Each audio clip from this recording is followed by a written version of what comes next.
সিটা তাদের শরীরে আছে, কি বলার কথা ঠিক না? অবশ্যই সিটা আছে। যদি সিটা যদি না থাকতো, নবীকে গালিগালাজ করছে আবু জেহেল, তাদেরকে কিসের জন্য আলেম করে গালিগালাজ করে? আর এখন কি গালিগালাজ করার দিন না? যত শাস্তি দিচ্ছে, যত জলম করছে, দুনিয়ার বুক থেকে আলেমদের দেয়া গেছে কি নাম মুইসা হালানির জন্য সরকার চেষ্টা করছে, তার চালাফেলা গুন্ডারা চামচারা চালাফেলা করছে। কি বলেন কি আলেমদের কি নাম মুছতে পারছে? নাম কই মুছতে পারছে না। নাম তো মুছতে পারছেই না।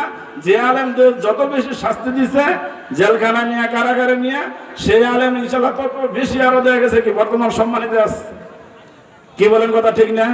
বর্তমান যে আলেম আছে, কথা একটা মামুনুল হক সাহেবরে দেখাই যে এইরকম ভাগে কি যে মামুনুল হক সাহেব যে জায়গায় আসে লক্ষ মানুষের উপরে হয়, মাঠে কোনো জায়গায় এরকম ভাগে বর্তমান কি যে নিউজগুলো আসতেছে, কোনো মাঠে ধরছে এরকম ভাগে কোনো ঘটনা নাই, কোনো মাঠে ধরে না।